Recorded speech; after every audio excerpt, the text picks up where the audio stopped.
about love and forgiveness. And so we're going to go again back with the Sloans, and they can continue on with the love and forgiveness. So it's in you guys' court. Are we starting over or are we I think Margaret's going to continuing? have to just do a edit for when all she gets all There's of nothing to the. edit there. We starting over. But you can We're start any starting way over. you want to. Okay. All So right. what did So we you can learn? cut this first part out. Yep. All right. Let's start with intro. Here we go. Okay.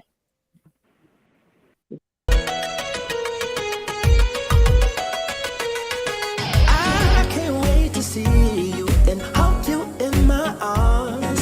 I can't wait for the memories we'll keep inside our hearts. I can't wait, cause I've been missing you for oh so long. I can't wait, can't wait.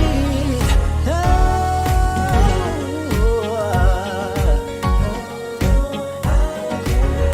see, I've been missing you.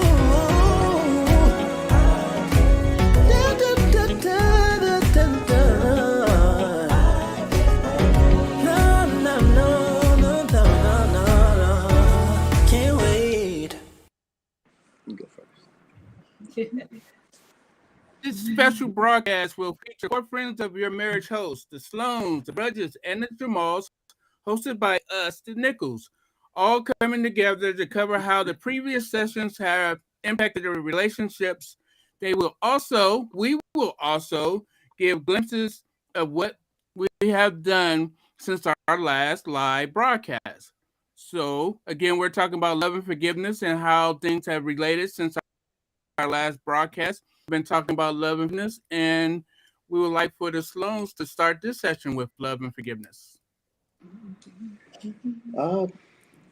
go ahead and start? I learned so much with the love and forgiveness. One thing I can say is that I tell you I love you more than I did before, because I think it was an episode with me, you, Jeff, and Callista, and you said, "Well, baby, I know you love me, but you don't really tell me that you love me." And I was like, "What? I thought I'd tell you that I love you," but I'm telling him more now. I feel like I am. She is. And I'm starting to pay attention to some things that I know that he likes, and I try to do that.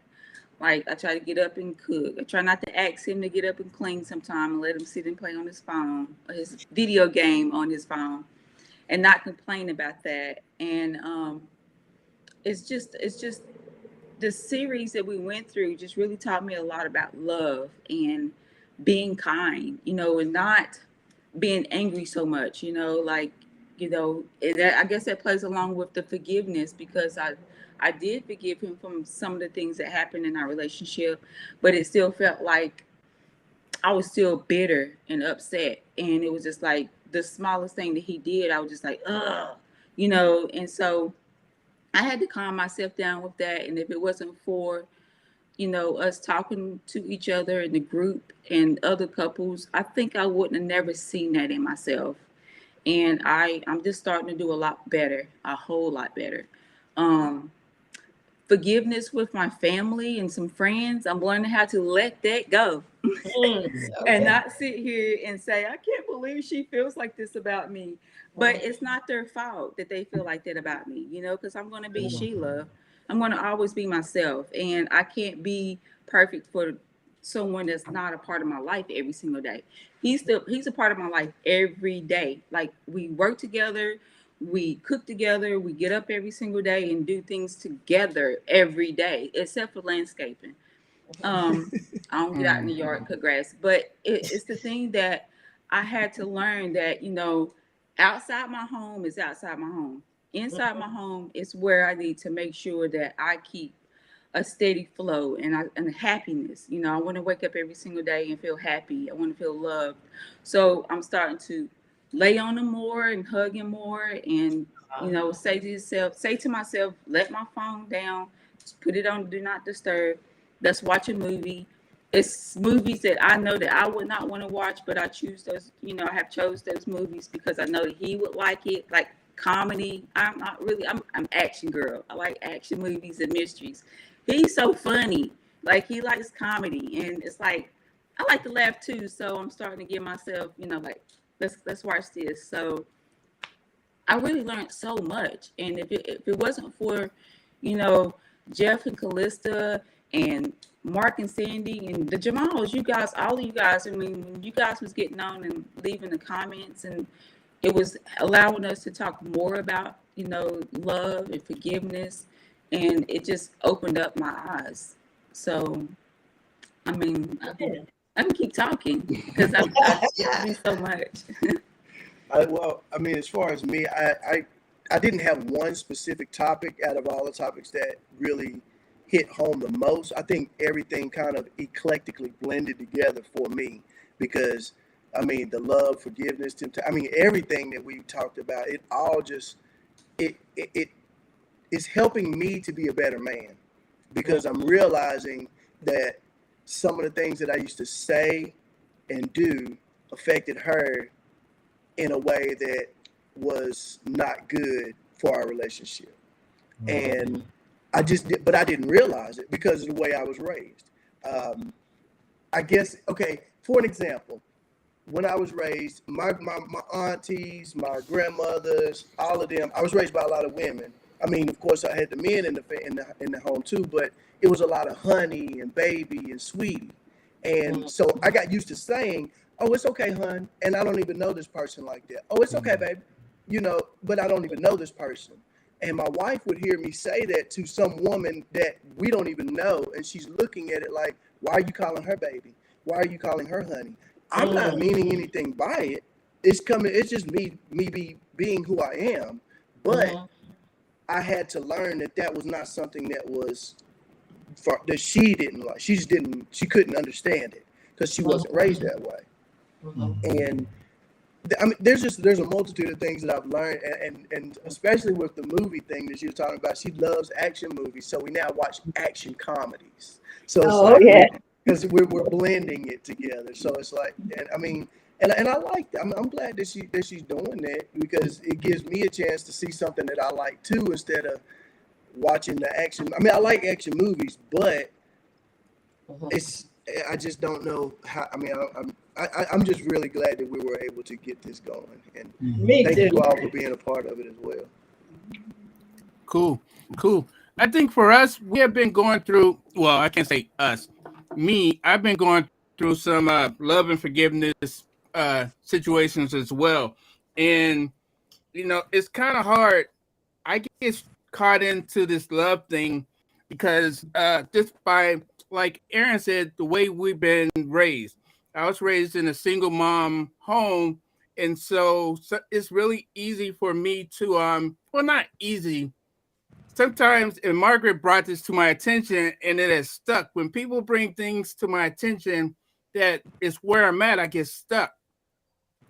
It's like she asked me once, can I feel love? Can I accept love? And it's kind of hard for me because growing up in a single mom home, even though she had a boyfriend that, lived with us, I get caught up sometimes, whether right or wrong, whether I am worthy of the love that I am receiving.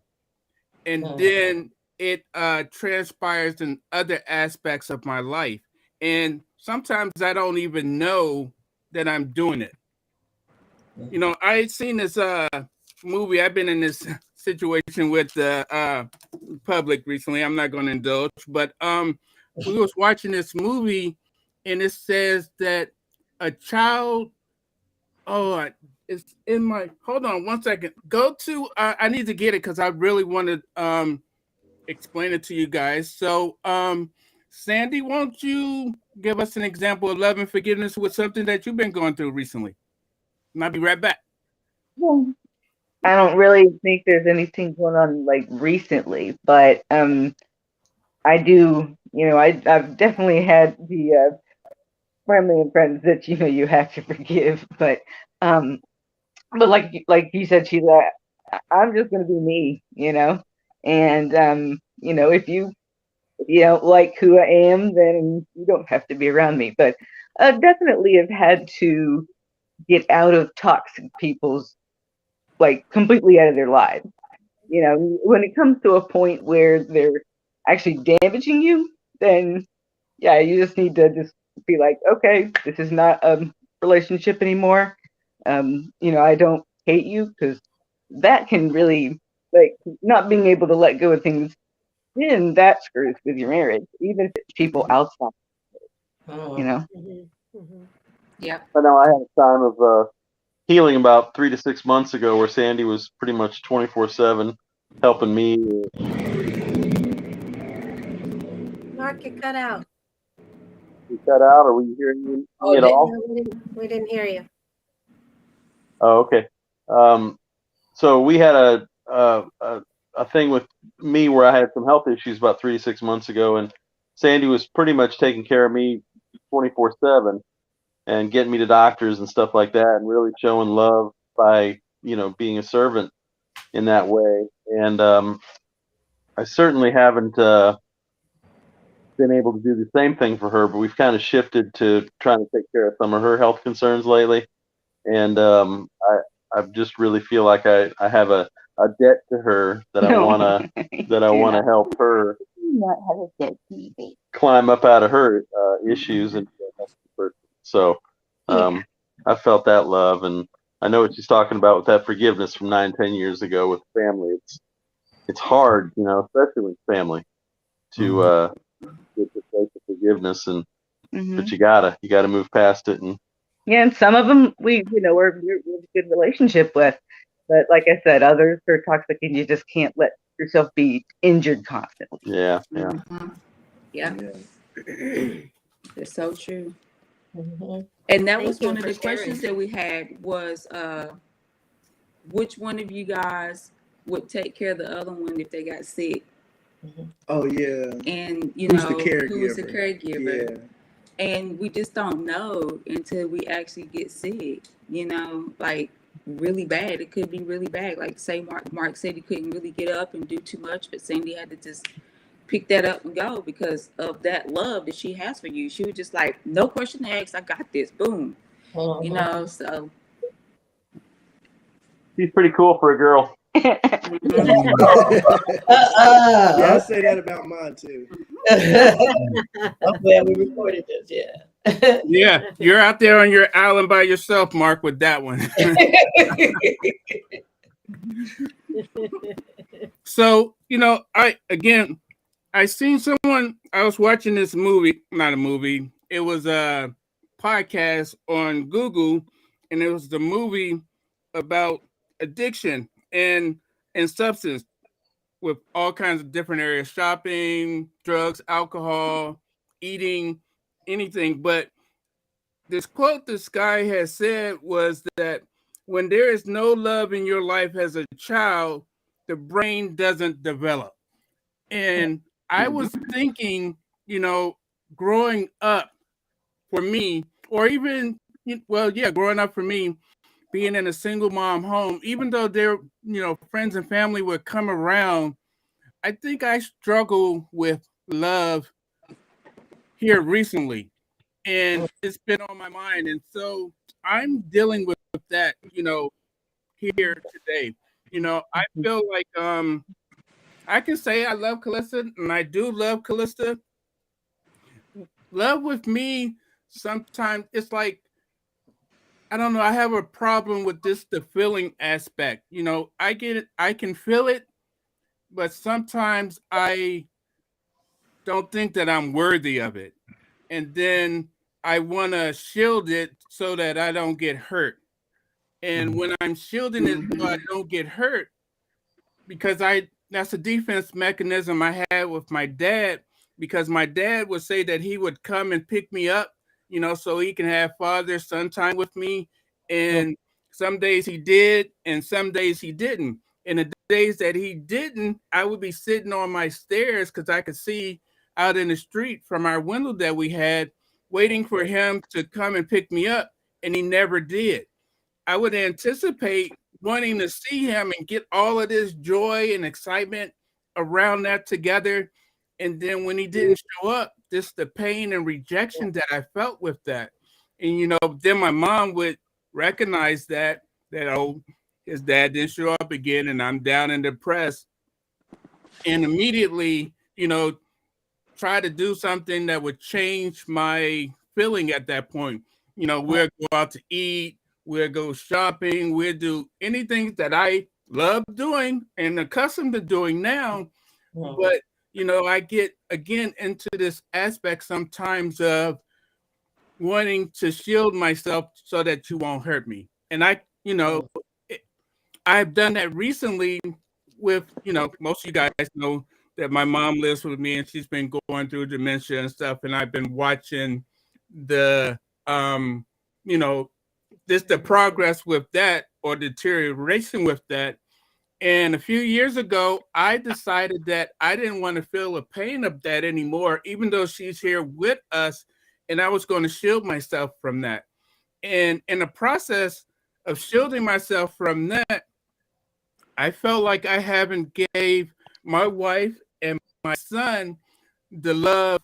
I haven't shown them the love that they deserve because I can't shield myself from one and I haven't shielded myself from one and apply it to all other people who I love and who love me. So I've been in that and it's been on my mind. I've had this in the last 5 days, this awakening, so to speak. So I love people. It's my wife has told me before, and there's some truth to it, that it's easier for me to show love to a stranger than it is for people that are very close to me. And so I'm working on that. I've made an amend to my wife here and my son. I will try better to show love to them, a physical part of love, other than just saying I love you, to show it. And I'm going to do, I'm not on try. I can do it. I need to show it. So that you can feel it instead of just hearing it.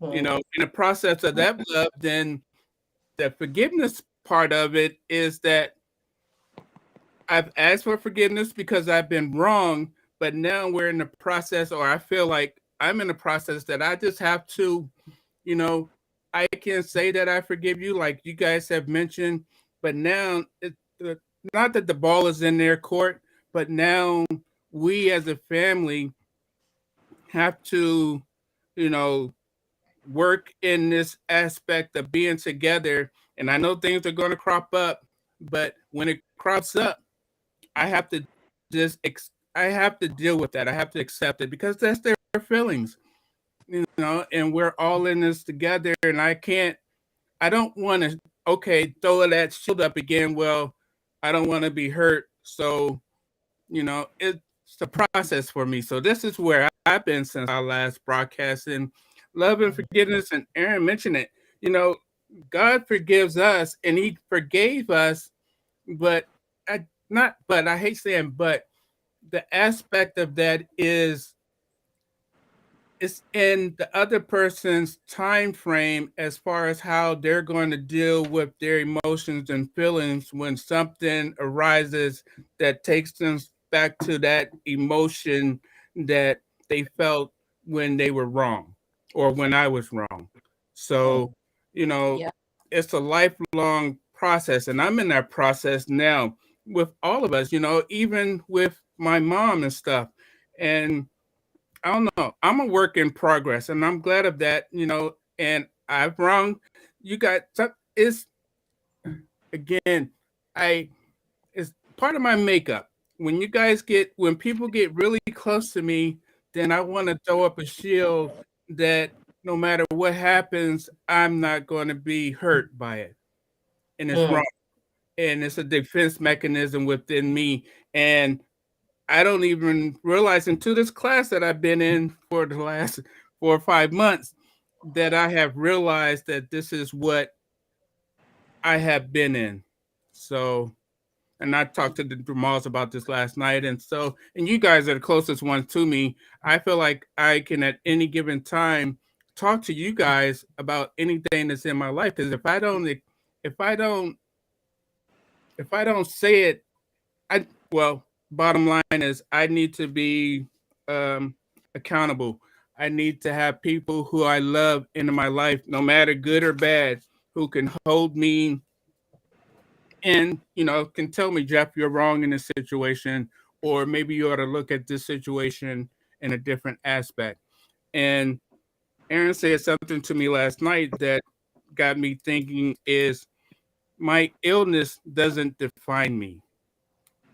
And Yeah. so, I've been looking at that, and that's exactly right. Even though if someone had cancer, we wouldn't just stop loving them because they had cancer. We would understand that this is something that they're going through and show them love. Even though the illness that I have, the disease that I have, well, with anything, either it will tear down or it can build up. And I don't want this mind to tear down anymore. And so I want to just be accountable and do better because I can do better. So, Yeah. Yeah. Your mind is a secret place, ain't it? Yeah. To a whole lot of things, and you wouldn't even realize it.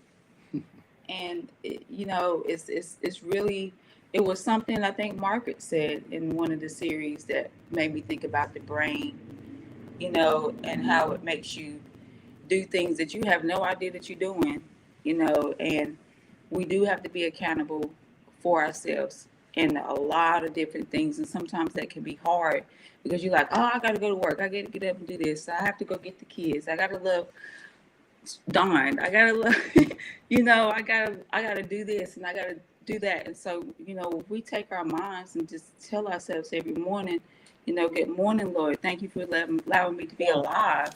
I'm going to make this day better. You know what I'm saying? You'll start seeing things differently in yourself because you're not going to allow your mind to play tricks on you. We haven't heard from Callista at all, too. Those we've been actually doing a lot of stuff, huh? Yeah. Well, A lot from it. That's good. That is good. I think the one thing that I have gleaned from this is that I have a long ways to go in both love and forgiveness. And I feel like I'm better with love. That,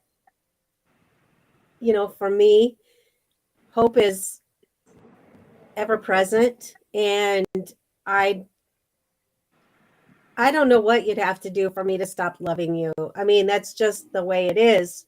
But I could do better at expressing myself. But the other thing that I began doing during these sessions that we had was I began writing things on our bathroom mirror with some erasable marker. And they're affirmations, I am worthy. I am loved. Let me show love. And I change them every week. And that way, every single one of us in the house recites those in our head, and it becomes a more positive thing that we tell ourselves because, you can read something, but in your mind, it can go through your mind 50 times by the time you read it once. So what we recite to ourselves is very important. And I just wanted to start as a family putting something more positive into all of us that we were reciting to ourselves. So I began to do that during our sessions because it was the forgiveness one that got me, because I am struggling with that, even though I tell myself, God has forgiven you so many times of so many stupid things and so many things that I don't even know that I did, that I offended, or, that I hurt someone. How dare you? But still, my heart says, how many times, and then I go back to, 70 times 7, but Yeah. It's just, sometimes your head is like, I am tired of this. And if you keep reoffending, how can I ever heal? You know, because just like you pick the scab over again, you know, it was just starting to get better and you pick the scab off again. So, you know, because of reoffense, I think that I have had a hard time with forgiveness. And so I have really been trying to work on forgiveness and reading on forgiveness. And I'm still there, still working on it. I think it's a work in progress, you know, and those affirmations that we have on our bathroom mirror, you just practice. You got just do it. There's been many a times I'm in one place or I feel like I'm not worthy or whatever, and I walk in the mirror and it's right there. You are forgiven. You are worthy. You are loved. Ah, I don't want to be there. And you know, again, it's you're right. It retrains our mind, just like if we would, or if I was to read a scripture, it's the same thing. You know, retraining my mind to feel or be and that we're forgiven in any aspect of where we are throughout the day. So it's work for me. Even I may not have said that this is I have said it recently that this is a great idea, a good idea. Because in the morning it isn't well, some mornings first thought is to, you know, do what I'm supposed to do, pray, let God in. Recently I realized with the whole love thing is that it's been a long time since I've held my wife and we as a couple just prayed to our Father of the things that He's given us and where we are now and how we as a team can be together instead of one on one. So I want to be a team instead of one on one because it works better when I have my co-mate together with me instead of me being one on one. And we're supposed to be like this, back to back with God in the center instead of looking at each other with God in the center. So, you know, I feel like I'm in a different place. And so I just need to continue to allow God in, continue to talk to, you know, my fellow people and just, you know, I've made mistakes. Which one of us haven't? Whoever who hasn't made a mistake, let them cast the first stone. And so I know I'm not alone here, but I can make myself be alone, but I don't want to be alone. God says we're not to be alone. Man isn't to be alone. So Can I ask everybody something? This is making me think, and this is something I just recently experienced, and I'm wondering if you can relate to this. So, just recently with us, how what I learned from it, I believe, is how important it is for us to take care of ourselves mentally as well as physically. So I don't remember exactly what day it was, and I don't remember exactly what triggered it. But I recall I had gotten so angry, and I was talking to my husband a certain way. And I'm like, I felt myself angry, right? And I didn't put it in check. You know, sometimes you have those filters, you feel yourself, and it's like a whole different spirit was engulfing me. And I was getting more and more angry. And I was saying some things, and I found myself saying, I found myself thinking things like, I don't want to talk to you. I'm mad at you. You know, I'm thinking about all those things like that. And I got to a point where I even felt my body had tensed up. My face was contorted. I felt it when I relaxed, you know. Yeah. And going over the way I was talking to him, I was like, who is that? How did I get to that? And when we talked later, a few days later, because this was one of those rare occasions where we didn't even talk for the rest of the evening. I found myself praying. I was repenting. I felt so bad about how I was talking to him, but I couldn't talk to him. You know, I had to go to God and my daughter. I told her myself, right? And I said, I don't know what came after me. I need prayer. You know, I don't know what's happening. And it seemed like it was hard for me to get back to myself, even from that. It didn't happen automatically. We finally talked about it later, but I realized I was tired. I hadn't been getting much sleep. I wasn't in a good mental state. And I realized physically I was sick. I didn't feel good. And I realized that that impacted me spiritually. Excuse me. Oh, I'll deal with it. Sorry. No Uh, worries. can y'all relate to that or at all? I'm sorry. Yes. Absolutely. Sometimes when I get really, really emotional with him, we be out super early in the morning and it'd be around lunchtime or something. And he'd quickly say, Dave, have you ate yet? And I'd be like, no. He said, let's stop and get something to eat because you got you. You know, you're not taking things in too well. And it might be a woman thing that we, that us all women, go through, I don't know what it is, but I mean, I have to sit down and eat and get myself together for the day. And if I don't, then I'm quickly to, you know, get angry. I'm just like, ugh, why everything ain't going right, and I feel myself sweating. And one time I was just like, I'm not having menopause going on. I'm only 43 years old, but some women do. But I try to eat more, drink my water, and not drink tea and soda.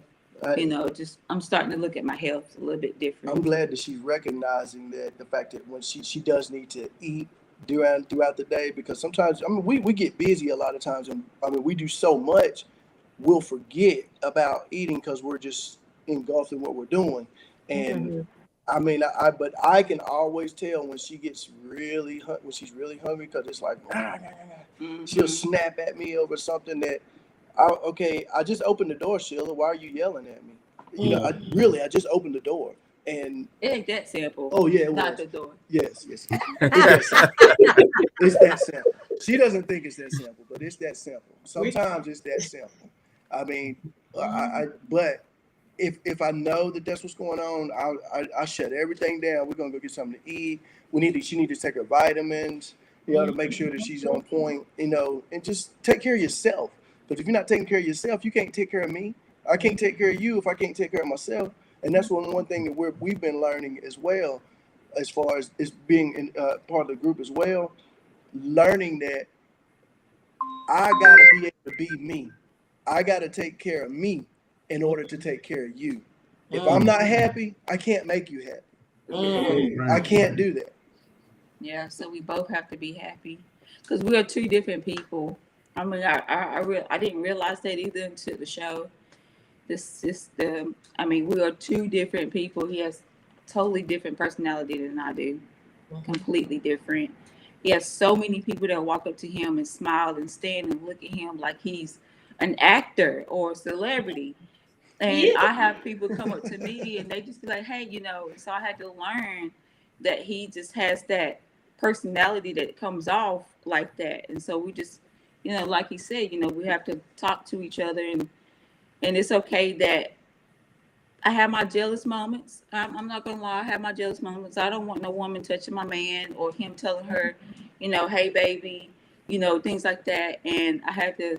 He would say that to me. He'd be like, "Baby, you're jealous," and I'll be in the room crying for a whole half a day. I'm like, he just said I was jealous. But it's just the principle of the fact that no, I don't want no woman touching you and holding on to you. And so we got to talk about this. So that's what I had to learn. I was like, you're a good man. And it's like we had a meeting yesterday with a couple, and the husband was like, yeah. And I mean, this is him and Sheldon. They're like facing each other there. He doesn't know us for nothing. And I saw it, and I was just like, you have this gift of love that just shines over you, and I can't take that from you. I got to allow you to be yourself, but you have to learn how to be with me and not take too much love. Don't take too much love. I got it. Callista's like that too. When we first not even when we first got together, still, I feel like I'm an introvert and she's an extrovert. We'd be out or be at church or wherever, and people would just walk up and talk to her, or she'll talk to somebody, and I'll be just sitting there because no one's talking to me. I can make myself friendly, but I'll be like, "Hey, how you doing? Okay, cool. I'll see you later." And she'll be like, "Whole conversation for the week," and I'm sitting there. Okay, I'm ready to go. I'm getting the hangry stuff, especially if we at church. I'm ready to go get something to eat and stuff. But certain people just have that presence, which their light shines through. That God uses them to bring people closer, and that's a good thing. But there for us, it has to be a balance and stuff. And I feel like we've worked on that since we've been together and stuff. So Yeah, he used to get angry with me because we'd go through the grocery store line, and the clerk would just start telling me things like personal things about their life, and they're scanning our stuff and talking to me about their life, and I didn't ask, but they told me, and he'd be like, "Why did she tell you that?" I'm like, "I have no idea. Did you see me ask? Because I didn't." I just Never it's did. I guess I look like a safe place to you are a tell safe people. place. You are a safe place. But Yeah. yeah, so he used to get mad at me for that. So there are times that I really do. If he's with me, I try to not appear very friendly. That's the balance. Let me say this, and I don't think it's by any kind of coincidence or anything like that. Every one of us in this group has a form, if you will, where we're actually having to prepare ourselves to present unto others. Be it either in the music ministry or present unto the clientele that's coming to get what it is that we actually prepare. All of us have this time that we're going forth. And I'm telling you, it's a vulnerable state because none of us want to be rejected in what it is that we're actually presenting to others. Right. And so you have to be vulnerable at that point to go ahead and present it, knowing that what you're presenting could at some point wind up with either a harsh criticism or somebody showing that they dislike what it is that you're presenting, they don't particularly care for it or whatever.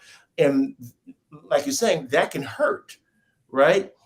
So if we're using this courage to then prepare and then present, we need to acknowledge that we have it. We have the ability to do that, right? God has given us these gifts, be it charisma, because that's what it sounds like you were describing with Sheldon, and as well as what it is you're describing with Callista. We have this gift of charisma where others are drawn to us, even when we're not doing anything else other than just being ourselves. Yeah. When that happens, it's not something that you should be tapping down. He says that a light was not meant to be put under a bushel. Our light should be shining, but we have to still use wisdom about how it is, not just the attention it is that we're drawing, but how it is that they see us in relationship to our relationship with our spouse, right?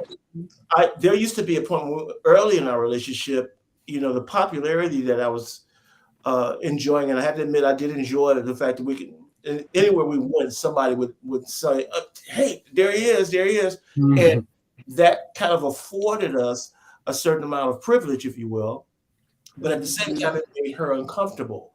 And I don't think anybody relishes it being your side man or somebody else, just the other person, and everybody's just wanting to talk to you. Nobody feels comfortable in that position, right? So I needed to be intentional in letting them to know, I'm here, glad you acknowledge it, but I'm here with her, okay? For a reason. I want to be with her, right? And the more intentional I was about that, even to the point of actually, I remember this, we were in a dance scenario, and we were talking, and this guy, I mean, it wasn't that I couldn't understand why he would want to ask her. I mean, if I don't know, he thought it was okay to approach and ask, could he dance with her? To me, I'm talking to her. That should have been clue enough. No, and so that's all I gave him. I just said no, and moved on, and we continued talking. He said, "Hey man, can I?" I remember he said, "Hey man, can I dance with your lady?" So he acknowledged that I was his lady, but I really wasn't his lady. We didn't even know each other that well. But anyway, he said, "Hey man, can I dance with your lady?" He just looked at him and said, "No." and then just kept talking. I dare you ask my lady to dance. He didn't even give him any more time. And the guy back in, and then he moved on. And I'm like, who is this man? You know, I don't know. But go ahead. But and at then the same time, it was to be intentional. It was to let him know and to let her know I was for her at this point. This was about me and her. This wasn't about everybody else. This was about me and her. And I think we have to do that at times. We have to choose those times when it is that we are demonstrating I'm here for you.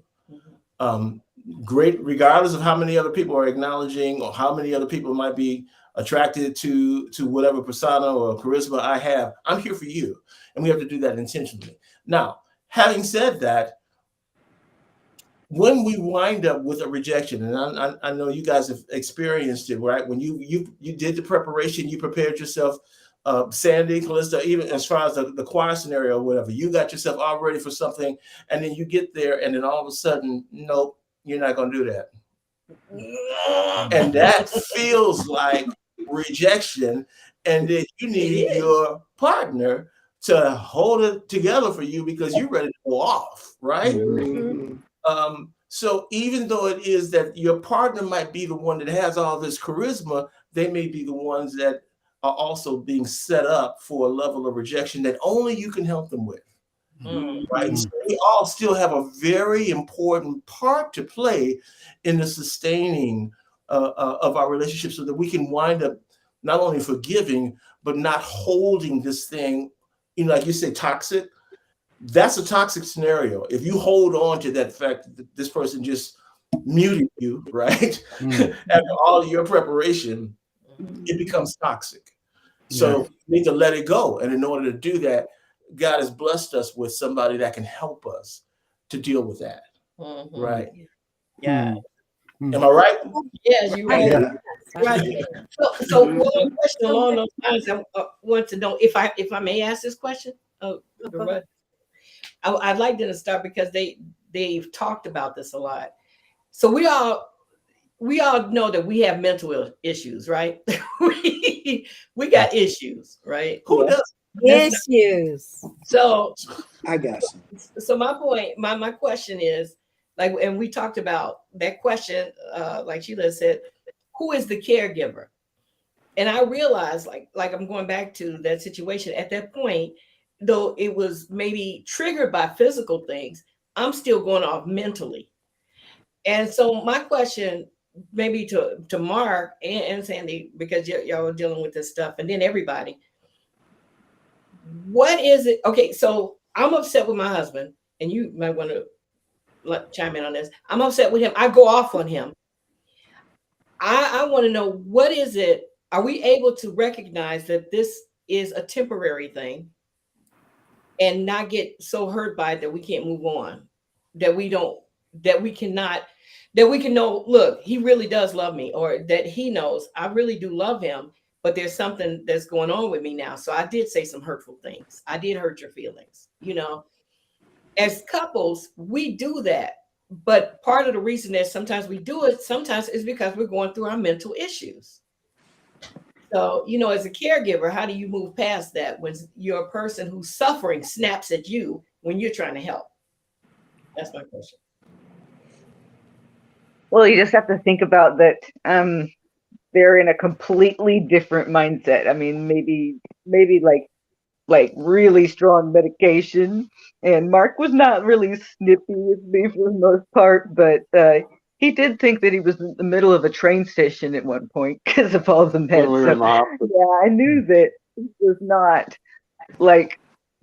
the normal Mark. And he wasn't getting good sleep, and he wasn't able to eat for a long time. And yes, I mean, I know that there was probably like twice that I said, honey, I'm trying to help you. But I mean, I didn't really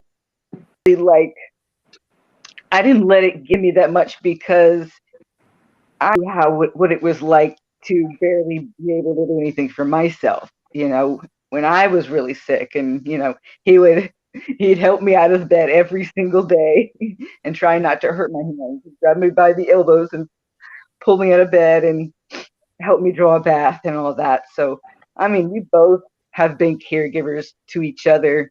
And, I understand what it's like to be in just either horrible pain or really sick or whatever. So I hope I wasn't irritable and mean when when I was really sick either. So I don't know. I guess it's because I know what it feels like. I mean, we have a strong foundation, both in our belief in God and also just in loving each other. So when we do have a moment, like Margaret earlier, you mentioned that you had a bad night, the way you were treating your husband. It was same thing. She was ill. She hadn't slept hardly at all for like a week, and she kind of woke up in a daze, and something was on the TV that they said something about an onion, and she said to me, "Would you get me that onion?" And I said, "What? You want an onion?" And she said, "Yes. I need you to get me that onion." And I realized that she was in like dreamy sick land. And so I started just have like medicine, yeah, too. patting the bed, like, "Here, let me find it for you, baby." Sometimes she say, "This is not her right now. This is not personal. She doesn't not love me. She just wants an onion, and I metaphorically need to find her an onion." So you just have to have a good, strong foundation and love each other and have God there, and the rest of it's going to work out. Don't feel bad about that onion. Where you guys are coming from with the side effects, like you said, with some of the strong medications and things like that are out there. I think for us, I was humbled and surprised at hearing some of the things that my wife was actually struggling with. And so at the point it is that they were offering, medicinal solutions or remedies, I found myself, well, let me just say, I'm forever a student, but I know with many of these pharmaceutical solutions, they come with these side effects. And whereas I don't necessarily hope for the side effect, I try to at least be pre-armed that this could come out, right? And so some of the things that were associated with the pharmaceutical solutions that they were presenting with were a little scary, because I was like, okay, what would that look like with her? What would that look like if it happened, right? And I don't think necessarily all of the side effects happened, but what was coming from her seemed so strange at that point. Like you said, Mark, having a strong foundation, I am not confused that she's my gift and my blessing. Right.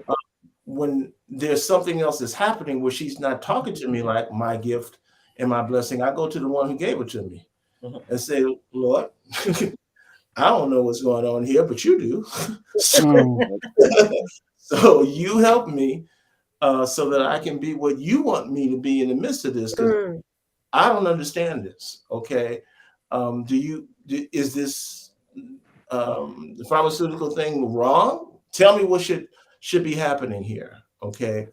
And then I began to reflect, and I saw that actually she had been doing better in areas that she said she was struggling with before. So this flare up thing was temporary, right? But she had been dealing with these other symptoms for longer than I recognized. And so if that was the cost of it for me to put up with a flare up like this from time to time, that's a small price to pay, right? If it is that she's actually getting help in areas that I wasn't able to help her in, then I thank the Lord for the fact that she's at least better in those areas now.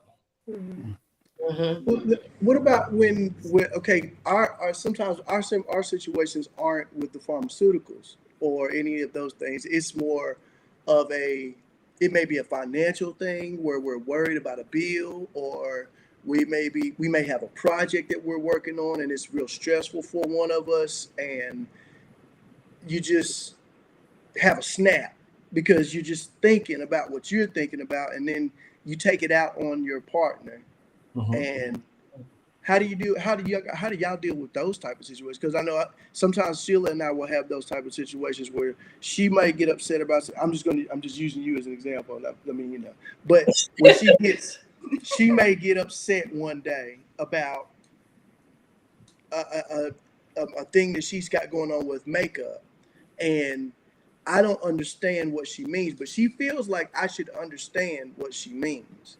And so therefore, by me not understanding, now I'm doing something evil to her. And now I'm not on her team anymore, or I'm against her somehow. Those are the moments where I have to calm myself down and say, Lord, what am I supposed to do? Because I don't know how to deal with those things. I can feedback on that because I can vouch for that, yes, because he's around me all the time. You know, he's with me 24 hours a day most of the week. And I'm like, unless I'm doing landscaping. Unless he's doing landscaping. And I be expecting him like I'm on the phone, and I'm thinking that you done heard the conversation, or you are knowing exactly what I'm going through. So I'm expecting him to understand my feelings. Mm-hmm. And so I'm like, I'm expecting you to know what I'm talking about, you know? So, and I'll go back to kicking it with the Sloans.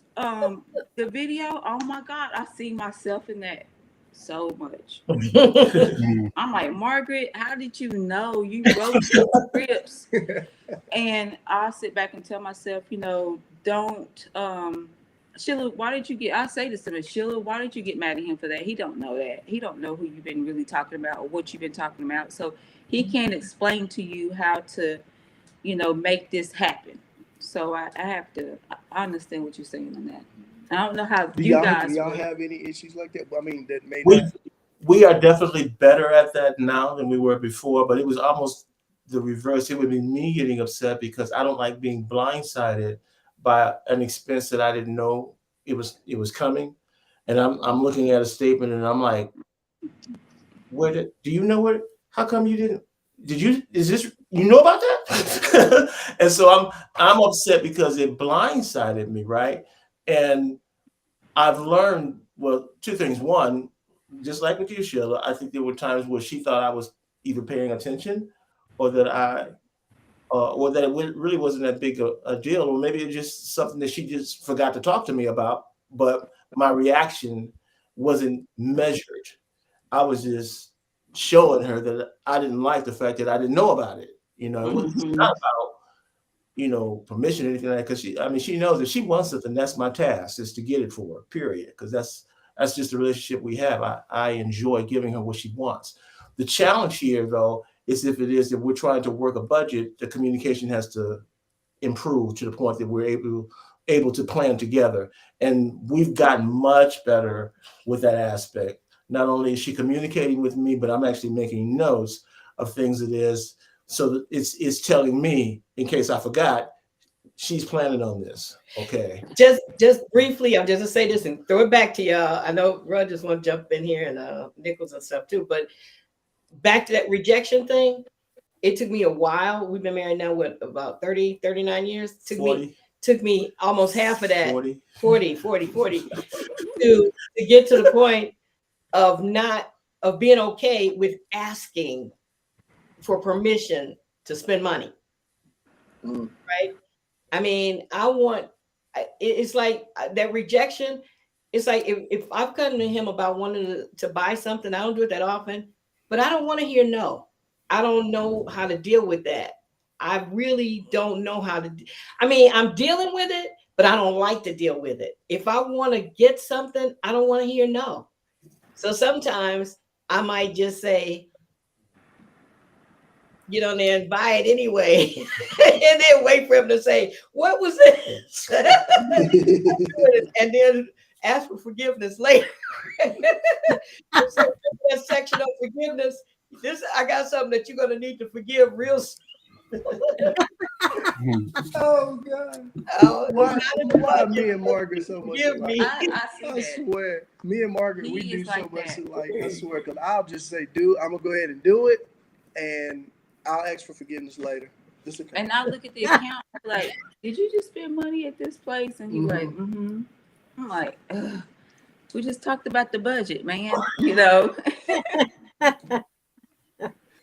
So and that's the hard part about being in a relationship like a couple is that budgeting, that's hard, because one of you don't, you both sit down and talk about the bills, but you both don't really sit down and do the budget. It's usually one more than the one other. more than the other.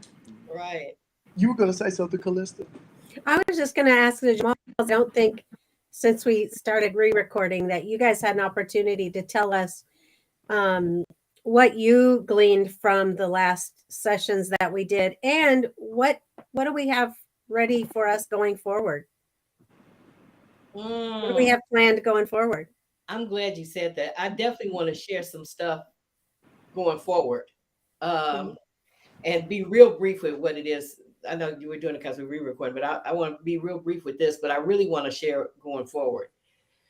And I'll tell you what, it's a walk of faith. I told you we're launching a 501c3 so that we can generate, do events. Mm-hmm. Right? We plan to do live events as well as, these virtual events, but do more live events. Looks like we plan to kick it off in North Carolina. Then, Iowa, maybe. We got some people in Chicago and Illinois. And the Sloans are pretty much orchestrating, planning the events. They were talking about working with some things production wise and, input from everybody, to tell the truth.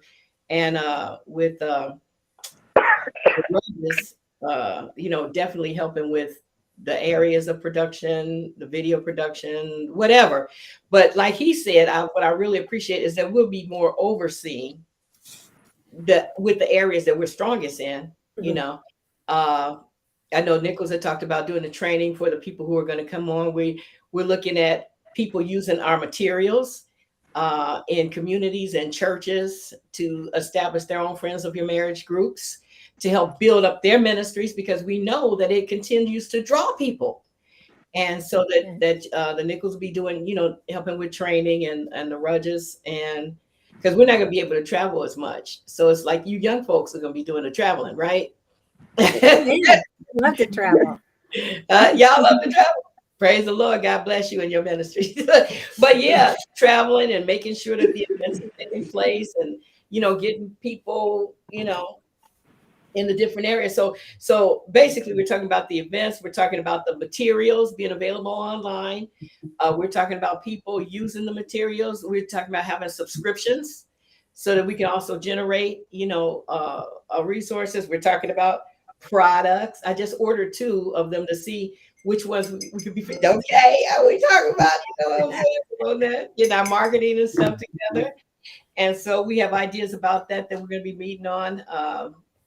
Right now, the Sloans are working on the proposal that they're going to present to all of us to move forward with our first event. We're going to deal with what the dates are. We're going to also be giving away, some packages to people as part of our promotion. Some people will get the package to be able to come in free for couples, give away the event tickets to some of the couples, right? Some of those things, and then big old packages with all our materials and stuff. So any of those ideas. And then Mark had some ideas, production wise. He's going to be more hands-on with that. And I'm excited. I know that the Nichols are interested in the training and in helping with, helping us to put together whatever to show other people how to facilitate, right? Yes. And assembling content. Assembling content. Content to me is one of the areas that I think we have to be more intentional in. If we're going to be able to reach a large group of folks. The more people you have, the more issues that they're going to bring with them, right? And so we need to be prepared to speak to those things. Not that we're going to have, an answer for everything, but at least present ourselves as having the capacity to address more than just a small number of items, right? And do the research so that we have a list of resources for them to go to. Absolutely. It's not just us, but then, when we do the research, find out what their ratings are. We can do all that online now, and then have, who else can they go to? So from the event, how are we going to follow up with them besides our websites and stuff like that? Other resources. So we got to get out and network and meet people and get them tapped in and stuff. That's moving forward. So I did the last part first, and I give you an outline of all of that. But the thing that I got from it, like I said earlier, was the forgiveness, the love part, showing the love. Oh, and I don't know if they got this before, but my husband's pedicure that I was talking about, I did that, and finding out that he's ticklish under his feet, right? They use it when you get a pedicure. They use a thing that looks like a cheese grater. Yeah. So I was trying to grate the cheese off the bottom of his feet, right? You got cheesy feet, Amy. You wouldn't let me get the cheese off his feet. You got cheesy feet too. Don't be acting like you ain't got no cheese. Y'all got cheese. That's why they use that. They come out with that place over there. They come out with, when I go there, they get the big grater. And say, oh, here come my head. I need the big grater. Oh. What are you thinking about at this moment, Aaron? Why are we talking about this? That's right. Hey, he used to do mine, so I'm returning the favor. Now I go to a regular person, but he's like, so I'm doing. But anyway, washing his feet, it made me think of Jesus, right? Yeah. Where he said you would wash each other's feet. I was watching the movie, and I'm definitely gonna turn it over. But watching The Chosen, they have that whole series that we talked about to y'all. Yeah. And he does talk about washing the feet. It is something humbling about when you get before a person and you're washing their feet and you're taking care of them. The feet is usually like, and I wanted to make him feel relaxed. I wanted him to know that there's nothing that I wouldn't do for him, and I think that the washing of your feet is just like talks about it, is humbling. It is something, dirty water for feet, dirty feet water, and then you clean it out and all that kind of stuff, and you massage it and all that, stuff like that. She laughed. That's so cool. About. But anyway, I just wanted to do something different for him and let him know that I love him, other than just regular massages and stuff like that. And then the other thing that I got from it, like I said, with this, I think had we not done that event, it wouldn't have been so easy for me to bounce back after I went off on him, and then this is something that I didn't share, but because it was fleeting. But one of the things that I found when I gone off on him was my analytical brain was like, what did he do to make me so mad? And I was trying to figure it out. And I couldn't think of it. So then I was like, why did I get so angry? There was nothing I could do to justify it. You know what I'm saying? Yeah. So what I learned is that you just have to forgive just because you can. You love, like you were talking about loving somebody. I think, Jeff, you were talking about not sharing your love with everybody or something like that. But I think love is a spirit. And just like it rains on the just and the unjust, when you love, you can't help but love everybody. Like when you forgive, if you have the spirit of forgiveness, it goes to everybody. Yeah. And I realized that because I was in that space, even though I was attacked at that time, I did have the spirit of love and forgiveness to help me to bounce back, even though I couldn't pinpoint why I was angry in the first place. Mm-hmm. And I feel Jeff on the part where he said that, the way he was raised, it, kind of messed with him with love, like wanting somebody to love him. It's like, I don't really want that. And I went through that myself. I had both my parents in the home, but I went through different things with them, physically and emotionally. And I feel like it messed with me. It messed with me with God, going to church, and I feel like I cry a lot, and it's just like, I get it, Jeff, and I had to fight that with myself as well. Like, I have to tell him, like I was telling him, I love you. I have to say that. I tell my daughters all day long, I love you guys, because I birthed them, and I said, I'm not going to treat you like my parents treated me. And so it was easy for me to grab a hold of them and say, I love you every single day. and we hang up and we'll call each other. And my oldest daughter, she'll tell me, Mom, I got to go in the gas station. I love you. I'll talk to you in a minute. That's just how she is. And that's how I raised myself with them. But it was hard for me to love a adult, like have someone that was up in age tell me that they love me. And I really, truly believe that, you know. So I've been fighting that battle of, okay, I'm going to let you in. I'm going to let you love me, you know. I love I was raised to not do that. I mean, love you too. for me, I felt love like 3 months out of the year, and it was during the summertime. You know, when my mom would send me out here to Iowa, or my dad would send me to Texas when I was around my family, and I felt love at that point during the summertime because I was with my family. I felt love at that point, but then at the end of summer, when I had to go back to DC, where I'm from, to go to school, and I was with my mom, then I felt sometimes 9 months out of the year, I knew my mom loved me, but those times when she wasn't there, then I was searching for that elsewhere. And then I found it, through peer pressure with friends outside of the home. And most of the time, those people were involved with some type of addiction. And therefore, then that kind of grew where peer pressure had me do some of the things that they were doing to feel accepted. And so, whether right or wrong, through my environment, then I began to do those things. And so, you know, I'm learning, I'm trying to turn it over. And we're in a financial spot now because of the stuff that I got myself into. And I'm there with, we're there.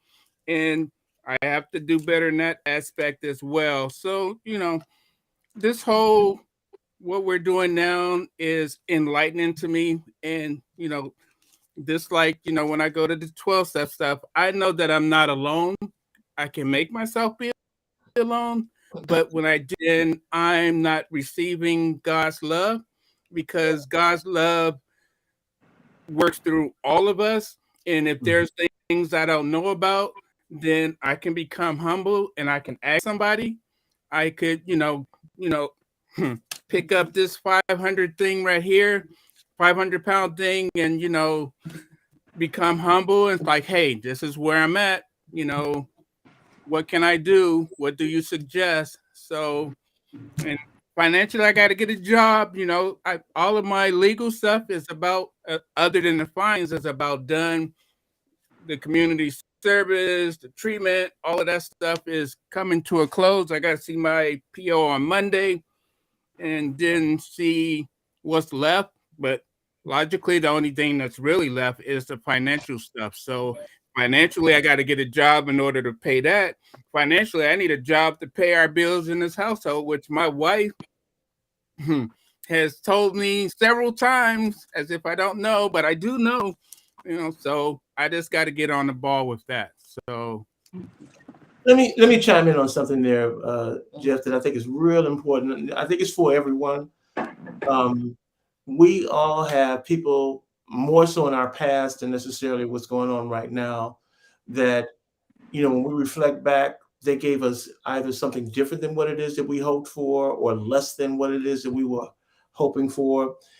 I've come, and this is a lesson that I've learned and accepted better today than I did years ago. But sometimes people are doing the very best they can at that particular time, and they're giving you all they have at that particular time. So it may fall short of what you're looking for, but it was all they had to work with at that point.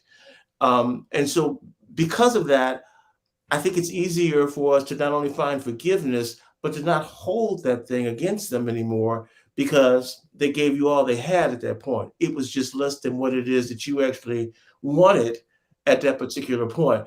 The fact that you had other people that you could go to, I mean, that's a blessing. That you had other family members that made you feel loving. That's a blessing. There were times when it is that I wished I had more from one of my parents than I got. But again, God blessed me with other folks that kind of filled in and stepped up and gave me things it is to help me, continue on my journey. I think all of us at some point need to recognize that the people that we're looking at, and sometimes we're pretty critical of in terms of what they did or didn't do, some of those people were doing the very best they could with what it is that they had to work with. Does that make sense? Yes. And the other thing is, like you were saying about the finances, sometimes we got to deal with the reality that we've been afforded opportunities that we didn't take advantage of. And we got to grow up. You know, there are things that sometimes we might think are beneath us that we don't want to do it, but you got to put food on the table. You got to pay the bills. And so if that means going over here at Bebop's where they're giving you a $200 bonus to work, you work. And, you know, you might end up being the manager. And I had to recognize that too, you know, as far as myself was concerned, is that you got to do what you got to do. And that's one thing that I appreciate about my husband, that he has a really good work ethic.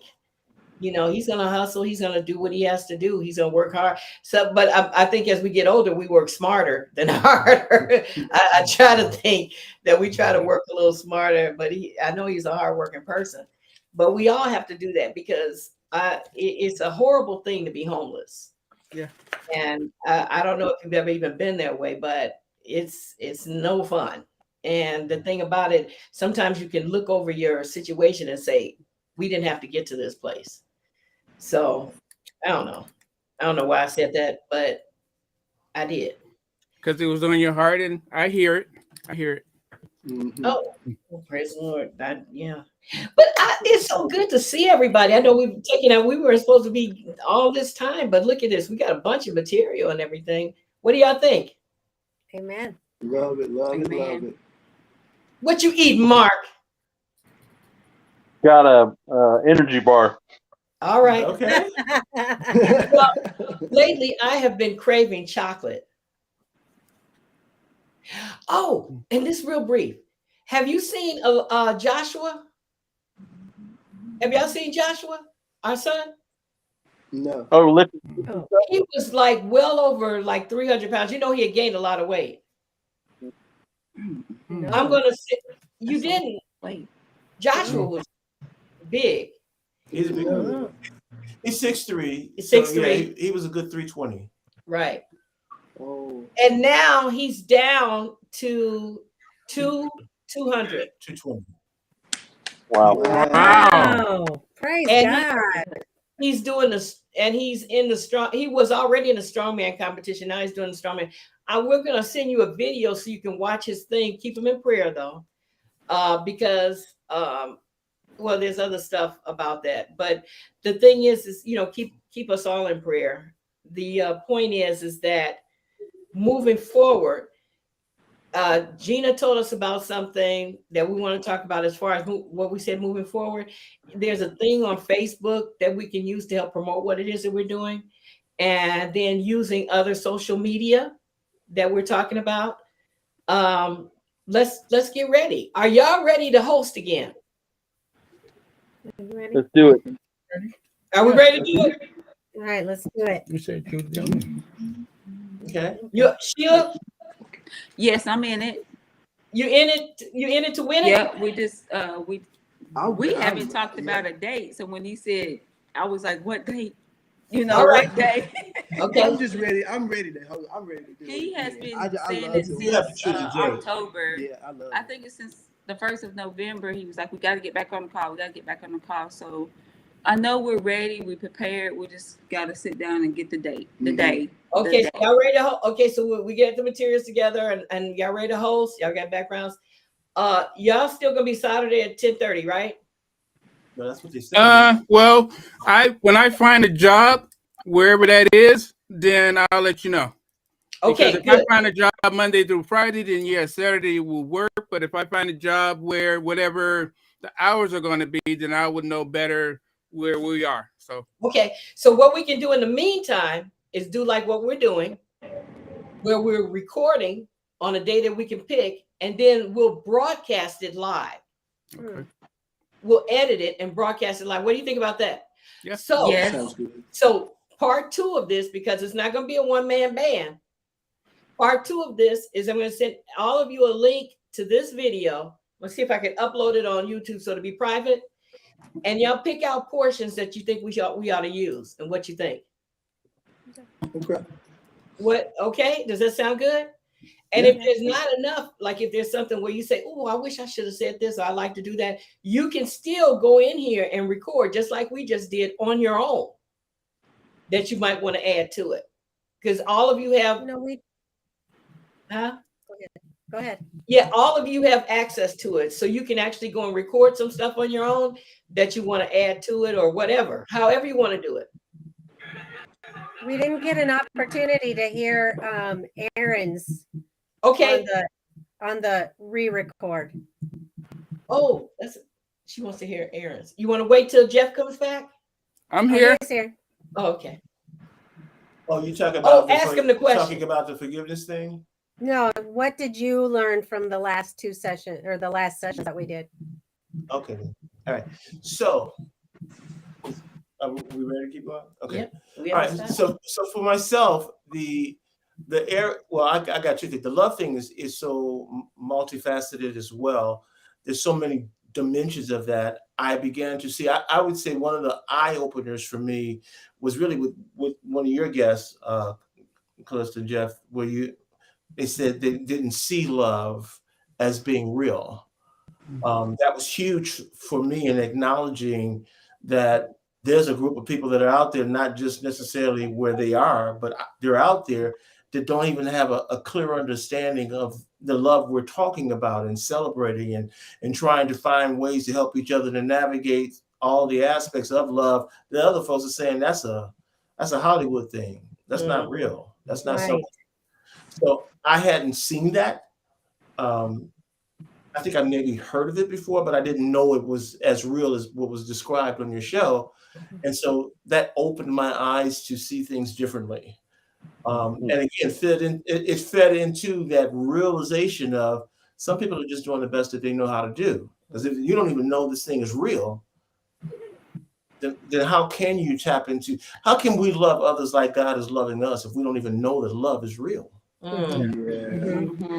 So that was huge. And of course, I enjoy studying things as much as I do. At the same time, I realized that we all have, I would say, certain things that we're more sensitive to than others. And so some of the areas that I see folks struggling with, they're not necessarily as difficult for me, but I don't necessarily feel like I'm an expert because I have to empathize with the hurt or the struggle that you're going through before I could say, let me speak into your life about how to help you with that. Right. And so I think that aspect was something that was more real to me. I need to be open to learn better about what people are going through before it is that I can begin to find solutions or even offer solutions. I need to understand what's happening with them. And so that became more real to me. And not judge. Well, I don't know that I was actually judging. I just thought I understood it better than I did. Okay. Yeah, that was Calista's husband, Derek, they're missionaries, Jen and Derek, over in Thailand. And yeah, that caught me by surprise too when he was saying that, people don't even know that love is real. So yeah, that struck me as well. Western. It was on Yeah. I remember that one. It's been a great show. Anybody else have any final comments or thoughts? I love you guys. Love you guys. We love you too. Oh, so we have that automatic thing. Our group is still meeting automatically at 11:45. Should we keep that going? That's on Saturdays. Right. Yeah. That calls out to you. I thought you canceled it today because of this. Okay. All right. If whoever jumps on, you can. Like I said, we will. All right. I just want to know because I didn't want it to be, what is it, nagging you? I didn't want it to be an inconvenience for you. No. Not an inconvenience for me. All right. Okay. Sounds good. We love you. Give Sandy a hug and a kiss, and you might want Sure will. Love you guys. Y'all gonna pray for us, Nichols? We gotta go. Mm. Dear Lord, we just thank you for this time that we've been given the opportunity to minister to each other and to anyone who sees this broadcast. We love you guys. We need to know love to show love, and we know that Jesus loves us and God loves us. And so let us be an example. Let us be a light to those who may not know what is offered to them readily and availably. We just love you, Lord. Bless those who hear our voices. Bless those who are yet to hear our voices. We know that you're working everything out for the good of us. Yes. We just thank you in advance. In your heavenly name we pray. Amen. Amen. Amen. Amen. Love you. Y'all go Love you ahead. too. Okay. Love you. Bye. Go Eagles, go Eagles. Ah. Go Kansas City. No, Kansas Chiefs. City. Chiefs. No, Kansas City. Chiefs. Chiefs. No, Kansas. Super Bowl. We Bye-bye. East Coast. This gonna be a great Super Bowl.